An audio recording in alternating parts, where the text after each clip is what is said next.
Let's read this Bible story, the fall of Jericho. This takes place in Joshua chapter 5 through chapter 6. At that time the Lord said to Joshua, "Make flint knives and circumcise the Israelites again."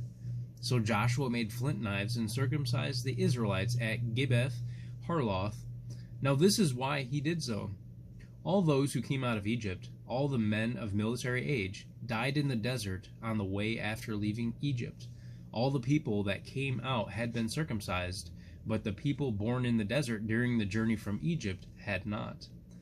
And after the whole nation had been circumcised, they remained where they were in camp until they were healed. Now Jericho was a tightly shut up city because of the Israelites. No one came in or no one came out.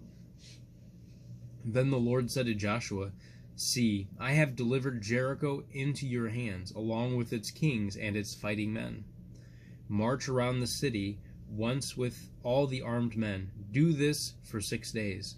Have 7 priests carry trumpets of ram's horns in front of the ark.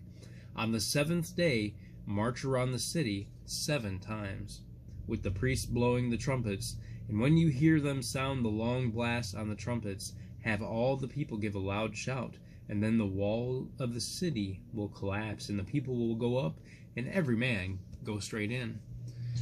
Joshua did exactly what he was told, and on the 7th day, after the 7th time around, the trumpets sounded. The people shouted, and at the sound of the trumpet, when the people gave a loud shout, the wall collapsed. So every man charged straight in, and they took the city. They devoted the city to the Lord and destroyed with the sword every living thing in it, the men, the women, young and old, cattle, sheep, and donkeys. Then they burned the whole city and everything in it. But they put the silver and gold and the articles of bronze and iron into the treasury of the Lord's house. But Joshua spared Rahab the prostitute with her family and all who belonged to her, because she had hid the men Joshua sent as spies to Jericho, and she lives among the Israelites to this day. At that time Joshua pronounced this solemn oath: "Cursed before the Lord is the man who undertakes to rebuild this city, Jericho. At the cost of his firstborn son, he will lay its foundations. At the cost of his youngest, he will set up its gates." So the Lord was with Joshua, and his fame spread throughout the land. Understanding the story. Joshua leads the Israelites, but God is always in command. The battle is a success because Joshua obeys God's instructions.